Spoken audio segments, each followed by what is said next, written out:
You were sleeping so funny, like your body is everywhere. Why do you sleep like that? Huh? Malaki man yung bed. The bed is big man. Why is Calby sleeping like octopus? Because I was hot. You're hot? Yet the aircon is on.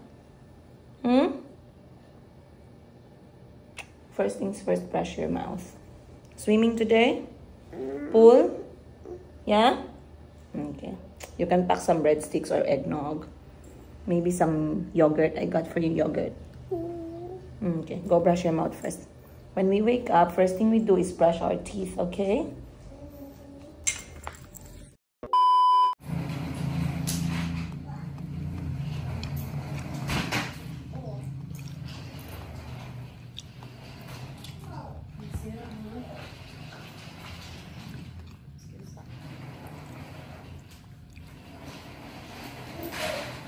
Where?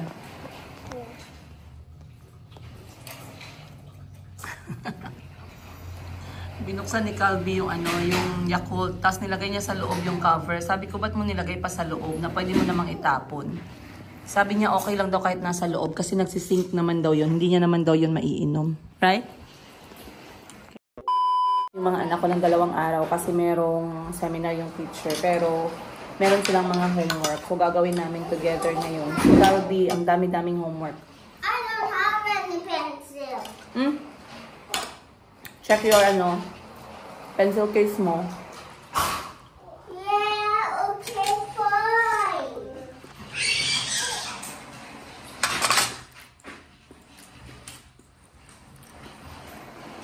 Yan mga bat.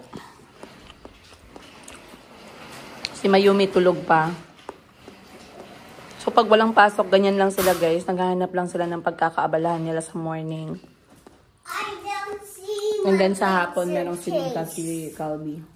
Can you look for your things, please? Let's go start your work. Can you sit here on the table na lang?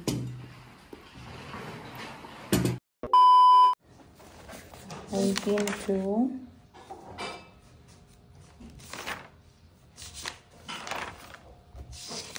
$22. This one. 19, you did already. 20. Color the things that makes a loud sound with red.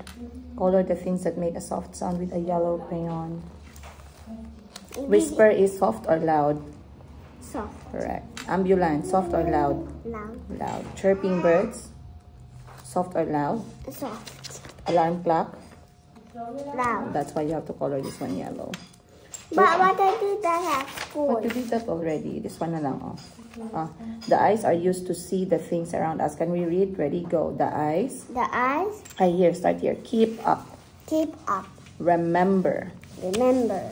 The eyes. The eyes are useless. Used. Used to see the things around us. Very good. What do you use to see things around you? Eyes. Next. Nose. You do like this. Next. The ears are us Used. to hear the sound around us. What do you use to hear the sounds? Your ears. How many ears do you have? 14. 14 ears. Next. We must take care of our eyes and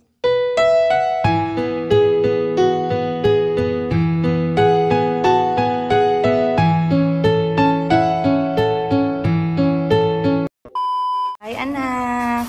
Bye. Your hair is growing. Wow, someone's hair is growing very nicely, very curly, and very soft. Bye-bye. Mommy, go to work, okay? Mag-work na ako, okay? Later lang, after you shower and brush your teeth, ask auntie, okay? Alright? Bye-bye, Mayumi. Let me see. Wow! Wow! Maglakad na si Mayumi, guys. Very soon. 8 months. Mag-practice ng blow, be? Blow! Ay. Mayumi. Blow. Mayumi. Mayumi. Blow.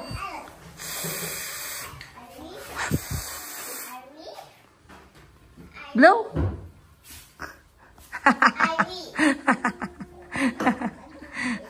Love you, anak. Asu? Asu? Love you, baby? Asu? Asu? Asu, Asu? Hmm? Gusto mo yan?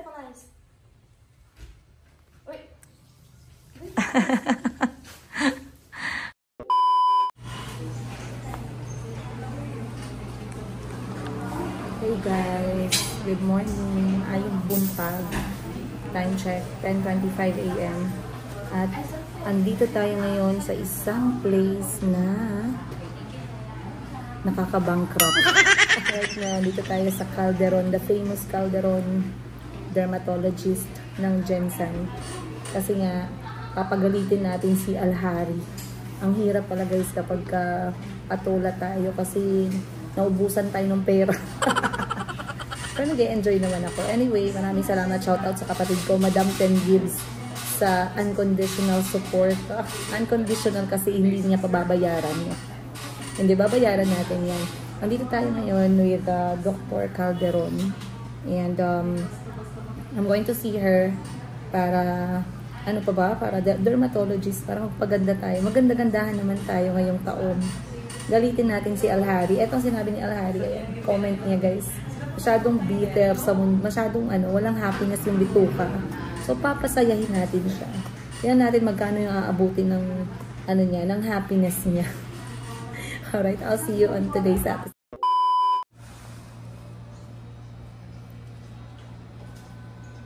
Alright, hello guys. Ayan. So, hay nako. Hindi ko na hapon na hindi ako nakapag-vlog. Sobrang busy ng aking araw. Dahil dumiretso na ako kanina sa mga masdos ko ngayong araw. Which is, nakita nyo nga ako'y pumunta sa aking doktor, ang aking dermatologist. May mga dermatologist naman tayo guys. Wala lang talaga tayong pera. Wala lang talaga sa budget. Pero kapag talagang gusto kong mapasaya yung mga tao sa paligid natin. Minsan pasayahin naman natin sila. Ay talagang sinusubukan nila yung kakayanin ng aking mga bulsa. So ngayon nag-usap nga kami ng doktor at galing ako sa kanya. At yung process na gagawin natin this time is about ang kanyang ita-target ay ang aking scars. So kwentuhan ko kayo guys how I got these scars. There was major hormonal changes na nangyari sa katawan ko when I was in Thailand. I arrived in Thailand to teach English, to become a teacher. When I graduated from Mindanao State University, shout out, General Santos City. Yes, graduate ako. Hindi lang halata, pero I'm nag-aral po ako ng 4 na taon. Nagbenta ako in between. Yes. Pero nag-graduate po ako. Sabihin mo, wala lang akong skincare. Pero graduate ako. Wala. Kasi si Madam Ten Gibbs talaga. Anyway, ngayon, patuloy tayo sa story natin. Mamaya na si Madam Ten Gibbs. Alam ko na-miss niya siya. So anyway, nag-aral ako for 4 years. 5 years actually. Then paglabas ko ng Thailand guys, akala ko sa tubig lang yun or sa hangin lang. Hindi ko alam. Bigla ako nagka-breakout. So sunod-sunod yung breakout ko as in intense. Intense breakout talaga to the point na umiiyak ako. May mga times na umiiyak ako kasi nakaka-frustrate. Talagang sobrang nakaka-frustrate. And knowing na I am a teacher, I am always exposed to the children, to the parents, to the colleagues, sa mga gwapo natin na mga kasamahan sa trabaho, gano'n. So nakaka-frustrate talaga ng bongga. I had a major breakout, I believe for like a year. And then that 1 year really left a mark on my skin, as you can see. Hindi ko naman tinago sa inyo yan. And one of the reasons bakit talagang nakarelate sa akin yung mga tao, I believe, is because I don't have wala akong ka-conscious sa katawan ko. Bahala kayo kung sabihin yung may kaspa ako, or hindi ako naligo, or kung ano man nakita nyo sa balat ko, or maluma man yung jacket ko, wala akong pakialam. So one of the ways na nakakonect ako sa mga viewers ko is because you guys know na I am never that kind of person na mabigat sa physical appearance. Though may mga oras, may mga araw na ako'y nagbibihis talaga, nag-aayos ako, talagang nag-e-effort ako. Pero ako yung klase ng tao na ganito lang talaga ako guys. Ganyan lang talaga. Yung mga kapatid ko minsan sila pa yung nagpapabihis sa akin, nag-aayos sa akin. Pero hindi ko siya major talaga na iniisip. So anyway, when I had this kind of breakout in Thailand, that was year 2011, between 2011 to 2013 or 2014, ganon. I actually had meron din akong medical procedure na ginawa, but it was not very intense. I just needed to treat the roots of my hormones, which was of course sa loob. So I had some medicines to take. And lo and behold, na okay naman lahat yung aking problema. But then, nag-stop nga yung aking acne, and during that time, my hormonal changes was too much that I was having a cystic acne case. Now, if you guys know, if you guys had this experience before, at alam ko may naririnig ako dyan nagbabash, nag-hate, nag-iyak, nag-gross out, good for you if you have a wonderful skin, right? I'm happy for you. But not only me, maraming iba na talagang nakaka-experience ng major general breakouts. And I had those moments in my life, and I had the cystic one. So kung alam niyo yung cystic, guys, masakit yan siya na klase, kulob, meron siyang dugo sa loob, and once it subsides, it actually leaves marks, like dark marks and then deep scars. So I treated the acne. I was clear for like a year, and then continue na yung clearance, pero here and there, meron talagang tumutubo. Pero hindi talaga mawawala na I have these scars on both of my cheeks. At hindi ko naman tinatago sa inyo yan. Nakikita nyo naman lagi yan pag nagva-vlog ako. Kaso meron lang talagang mga bitter na tao na talagang they are happy when they call out people in a bad way. They are happy when they shout out people's imperfections. They are happier, or they are in their happiest when they bully other people.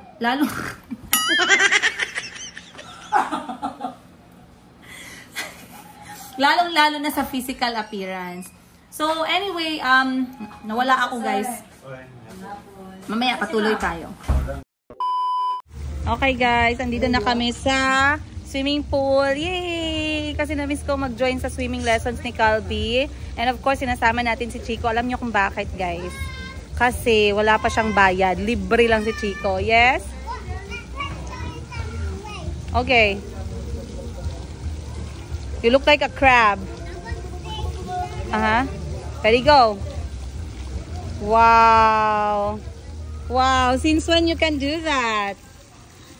Wow. And Chico is there. Alam niyo si Chico, guys, hindi pa siya nag-swimming. Pinapabuksan niya na yung merienda niya. Sumama lang talaga siya para kumain ng merienda. Pero sabi ko, mamaya na yung merienda after niyang maligo. Right, Chico? Swim muna. Mukha mo. Swim muna, ha? Bago merienda, okay? Okay? Sabi ni Chico kaninang umaga, kasi kinuha ko yung lapis ni Calby, kinuha niya. Sabi niya, borrow lang. Borrow lang ako. Marunong na siya mag-Tagalog konti. Wala na, nawala na talaga ang takot ni Calby sa swimming pool at saka sa tubig. Wala nang nagbabantay sa kanya. Siyempre, nanonood kami, pero hindi na siya yung klase na tinatawag niya kami palagi. And I have good news for you guys, which we're going to see in a bit. Mamaya, siyempre, maganda pa rin in action. Okay, so, sinama ko si Chico para makalabas din siya ng bahay, maging mas comfortable siya sa tubig, makapag-swimming siya, exercise na din, hindi lang nababagot siya sa loob ng bahay. And of course, may bonding sila ng kapatid niya. Other than, talagang wala pa siyang entrance dito kasi nga 2 years old pa lang siya. So, libreng-libre pa si Chico, guys, kaya why not? Mukhang libre tayo eh. Sayang naman yung oportunidad. And syempre, dahil ito lang yung moment na makita ko yung ginagawa ng mga anak ko at tapos na din naman ako magtrabaho, talagang tinatry ko to be present around them. Alam nyo guys, iba talaga na andyan ka sa mga special moments ng mga anak mo, yung mga milestone nila. Kasi nakita ko nung unang pagpunta ko sa eskwelahan na si Calby ay kumanta ng Bahay Kubo at saka si Chico. Iba talaga yung mukha ng mga anak ko bago nila ako nakita. At nung nakita nila ako, na-spot nila ako na nandun ako nagbibideo sa kanila. So, sayang hindi ko na talagang na-catch yung moment. Pero ako as nanay, forever mariremember sa isipan ko at sa puso ko yung effect ng presence ko sa mga anak ko. I am not there for them 24/7. That is true. Hindi ko yan dinideny sa inyo. Kasi as a working nanay, I must go out. Not unless yung mga nagbabash sa akin as working nanay ay magpadala ng pera ng pangkain namin, pang-hospital ng mga bata. Pero until then, I have to work kasi ako yung breadwinner. So, no offense sa ibang mga nanay dyan. Magkaiba naman tayo ng ng love language para sa pamilya natin, para sa mga anak natin. For me, I don't have much of a choice but to do this for my children. But so far, so good. I love my children dearly and you can see naman how much they love me regardless kung hindi ako laging nandyan 24/7. So, ayan nga si Chico. Talagang makamama yan eh. Yes? Di lagi. Wag ba muna mag-snack? Mag-swim pa gani. Not, what? You're not finished, Chico. You're being cheeky. Go. Jericho just arrived. Go na. Go.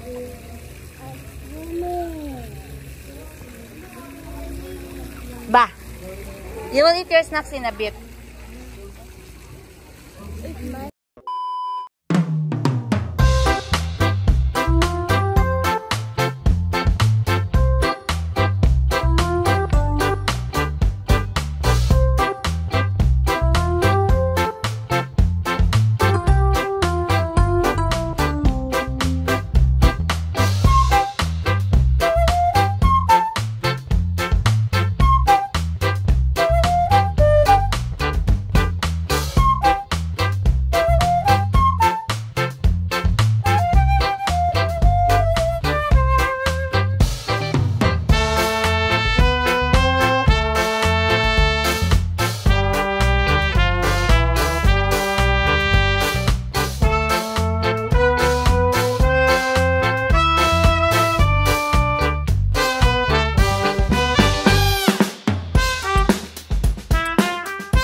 Sige. When God says go, you need to leave my hands, okay? Try natin si Jericho, guys. So, etong lesson nila, guys, pang 10 pa lang to nila na session out of 30 sessions. But there's a big improvement with the kids. And it's amazing how much they could do outside of the house as long as they have the proper support. Kaya importante sa ating mga magulang na suportahan talaga natin yung mga bata. Tingnan natin si Jericho.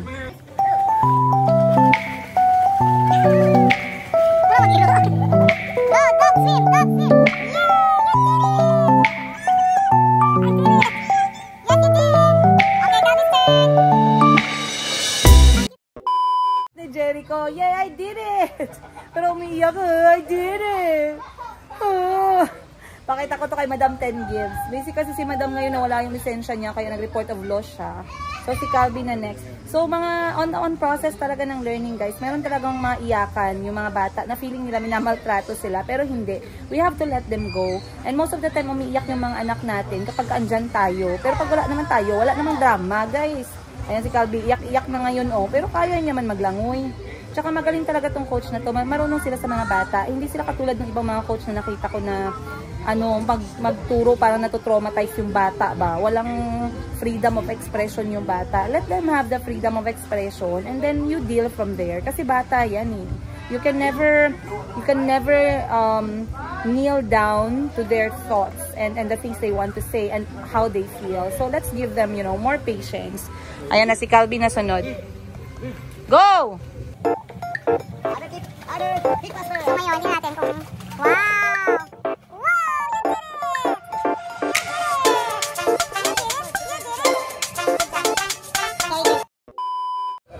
Alright. So may iyak talaga na nangyayari pero okay lang kasi they will start from that iyak naman talaga eh. Pero they will improve as time goes by. So after this, 1 hour lang sila magti-training and then we're going to go back home. Ako naman magti-training ng aking driving. Kasi kailangan ko nang matutong magmaneho. Azus, show me. Azus, you got the yogurt you want? Ngiting tagumpay ka talaga ba? Who's smiling? Let me see. Is the yogurt yummy? Azus, show me a thumbs up. Thumbs up. Good job. You like it? Mommy will buy more. Say salamat, Mama. You did not even swim. Hello guys. Ano ba yan? Hindi ko natapos yung aking filming kanina at bigla akong na-busy sa office. Pero, I reminded myself to make this video at tapusin to kasi gusto kong i-share sa inyo yung mga binigay sa akin na gamot at magkano yung inabot. Yes, mahal talaga magpaganda. So, kahit na may budget ako guys, hindi yun yung priority ko. Pero dahil actually I've been dying to do this for myself for quite some time. At tamang-tama, dahil marami din yung mga hindi nakakatulog hanggang sa hindi ako naging maganda. Wait lang kayo guys. Uy, joke lang tong akin ha. Laro-laro lang akin itong mga tanong, mga sagot-sagot ko sa inyo. Pero anyway, I know this has been delayed. But I'm actually happy. I'm pushed to do this. And I'm even excited. At i-share ko sa inyo yung aking journey for this one. So as you can see, this is my bare face. Bare face. Hindi pa yan siya nahilamusan guys. As you can see, ayan. Tutukan ninyo ng maayos para naman yung mga bashers dyan, meron pa kayong masabing iba. Baka mamaya, pagkatapos ng isa, muta naman yung sabihin nyo. Tapos pagkatapos ng muta, ano naman, mga tawag na ito, mga age lines. So, paglabas ko nga, pagpunta ko kanina, once again, pumunta ako sa Calderon Skin Clinic. Isa yan sa mga banggiitang skin clinic dito sa Jensen. I know a lot of Jensen generals are familiar with Calderon Skin Clinic. Diyan din ang mga kapatid ko guys, nagpupunta kapag meron silang mga skin concerns. So anyway, pinakita sa akin ni Doc, in-explain niya sa akin yung layers ng skin at paano nabubuo yung pimple. Basically, meron siyang oil sa loob ng skin natin, and if that oil develops, nagiging whitehead siya or blackheads, and then kapag nag-develop pa talaga siya, that will become the pimple. Okay? So minsan, kapag nakikita natin, marami daw factor for acne or pimple. Sometimes hormones, sometimes stress, sometimes sa kinakain natin, sometimes sa paligid natin, sometimes yung mga external factor like perfume, pulbos, beauty products, whatsoever, ganun-ganon. So the doctor explained to me, maraming salamat nga pala, shout out kay Doc Dina, apakagandang doctor guys. Sobrang ganda talaga, na-struck ko sa kanya. So binigyan din ako ni Doc Dina nitong paper. This paper is explaining about acne, what provokes acne, foods to avoid, how about cosmetics, will washing your face too much helps your acne, what to expect from treatment. So this one is very important kasi meron sa atin nagrereklamo agad after treatment, no? It's very normal that spots gets worse before getting better kasi ilalabas niya yung oil, i-excrete niya yung oil para lumabas sila at mag-clear yung skin mo. So it takes time, usually 4 to 6 weeks to see the difference and 12 weeks for best results. And then remember to acne improve slowly. Huwag kang mag-give up, maging patient ka lang. And suggested hair products are this one. Baby shampoo, sensitive skin shampoo, sensitive skin conditioner, dandruff control without menthol, and then tea tree shampoo. You can see right now guys, I have also sunburn from our recent trip sa Balut Island.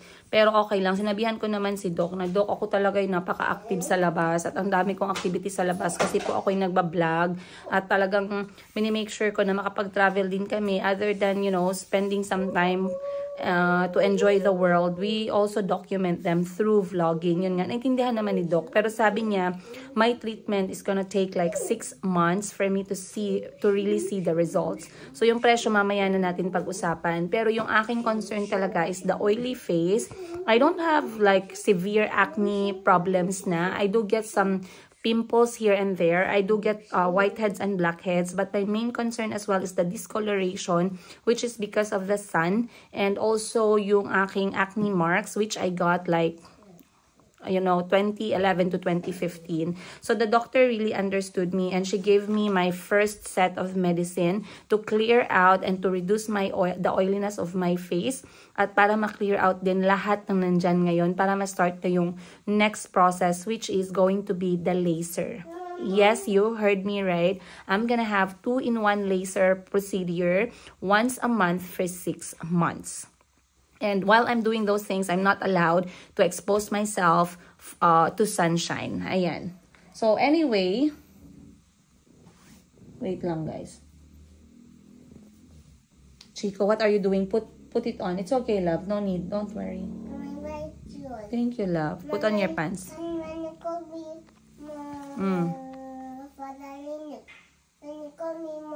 emotional for you, you call me, okay? Okay po. Thank you po. You call me. Okay, first up, when it comes to medicine, you guys, ang unang binigay sa akin ni Doc is isotretinoin, which is a capsule. 1 capsule after dinner, and I'm supposed to take for 30 days. Ayan, for 30 days talaga akong mag-take ng capsule. Alright? And then, etong capsule na to, it's actually going to work from the inside to control the oiliness of my skin. And one of the side effects is my lips are going to be very dry, so I have to buy myself a lip balm. Next, the doctor told me to wash my face. She asked ko ano yung ginagamit ko na sabon. And currently, I am using this Korean facial wash, which is Some by Me. This one. And, Doc Dina actually said it's okay. I got this, ayan, nasa Watsons lang to guys for 999 pesos. It is AHA, BHA, PHA 30 days Miracle Acne Clear Form kasi very sensitive talaga ako sa soap. So, I have a lot of soap na after 1 week hindi ko na pwedeng gamitin kasi I really break out a lot. So far, this one is really good. It has a T3, how do you say? It has a T3 component in it, sorry. But it's supposed to work to control your oil. And this one is really made in Korea, guys. This is imported from Korea. Nakuha ko lang yan sa Watson. If you wanna try this out, you guys, they have complete set pero sobrang mahal. Meron silang toner, meron silang moisturizer, meron silang sunblock, and all the regimen, yung mga ginagamit natin na pang, pang tawag neto, Orimus sa ating dagway. Yun. So, eto yung aking soap. Next is number 2, calming lotion, which is also going to be AM and PM. Calming lotion. Pakita ko nga sa inyo yung mga gamot para makita niyo. Eto. So, next is eto. Dito na lang ako sa toilet kasi andito yung mga gamot ko. So, the calming lotion is this one. Hindi mo na makita yung ingredients niya kasi I believe this is like privately, this is, wait lang, this is only exclusive for Calderon Clinic. Calming lotion, I forgot to ask the doctor kung ano yung ano yung kanyang purpose. I'll ask next time. Then I have the Cleanse It CMS, which is going to be applied thinly for the evening time. Ayan. Then I have Acne Pro Facial Moisturizing Cream for morning and evening. Ito naman siya. And then, I have the last one. SPF 50. For isotretinoin, this is what I got, guys. I'm not sure if you can get this one over the counter. But this is anti-acne 10 mg soft gel capsule. Ayan. So, hindi ko alam kung nabibili niyo yan ng walang reseta. Pero ako may reseta talaga ako galing kay Doc. Alright? So, let me show you guys how this one looks. Ganun siya. Alright. Ganyan siya. So, nakalagay lang dyan, number 1, yung aking Korean facial wash. Then, yung calming lotion, nilagay kong AM, PM. Cleanse It, which is PM, Acne Pro Lab, AM, PM, and SPF 50. Or yung sunblock. So, Mommy. yes. God is calling you. I'm coming. So far, so good naman. Then, ang SPF 50 ko, which is ang sunblock, is from Bello. Pero sa sabi sa akin ni Doc is, kailangan every 2 hours talaga mag-apply para maiwasan na masunog yung mukha. Kasi during the process of my, the whole derma process, I have to really make sure I protect my skin very much. And I follow this procedure kasi sayang lang kapag hindi siya nasunod. And also, the doctor told me I need to go back there at least maybe after a week or 2 to do cleansing. Or yung pagtanggal ng mga whiteheads and blackheads. And then after a month, I'm going to see the doctor para mabigyan niya ako ng go signal if we are now ready to start the, how do you say, the laser process. So that one will take 6 months. I'm quite, nag-aalala ako kasi 6 months baka hindi ako makapag-travel. Kahil is coming back this December. I'm very excited to have him. I really want to push more with the local travels and discovering more new places and meeting new people here in the Philippines. But like I said, I'm quite worried kasi nga ang mamahal ng gamot. So total lahat na nabili ko today just for my first set is 4,120 pesos. Yun guys, 4,120 pesos for all those things I showed you. pesos. And then, hindi pa kasali dyan yung gamot. So, the doctor just wants to make me prepared financially. I believe I can do this for myself. And I've never done this for myself, you guys. I've never. Kasi I was already a mother since I was 23. And since I was 23, I rarely spend too much for myself, not unless it is for my children. But right now, I have a lot of priorities para sa mga anak ko. Pero I do believe that I should love myself at least a little bit more. It's not being selfish, because loving ourselves, you know, makes us feel good. And when we feel good as mother, it travels to our responsibilities, daily responsibilities, like as a sister, as a friend, as a nanay, as a everything. Most especially, it's because we are loving ourselves and we don't feel like it's pointless to work. We don't feel like it's pointless to wake up every single day and fight the challenges of life. Oh, drama. Pero anyway, yun yung aking update for today. I'm very happy. Once again, I did this. It's not for spite or anything like that. This is already, it has already, how do you say, na-delay na siya ng matagal. Sobrang tagal na. And, right now, just some people are pushing me to do this. But most importantly, 80% I really want to do this. So I'm very excited. Sana excited din kayo. And stay with me through this process. And tingnan na lang ninyo anong mangyayari sa huli. Wala po akong papa-operahan, guys. Hindi po ako magpapa-opera ng ilong. Hindi po ako magpapa-opera ng booby kills. Kasi hindi ko naman iniisip yung mga ganong bagay. Ayan. No offense sa mga nagpapa-opera. I don't judge you. It's just me and my own decision. Anyway, guys, maraming salamat. I hope you enjoyed this episode. And of course, I'll see you on the next one. Much love, Princess Giga. Good night.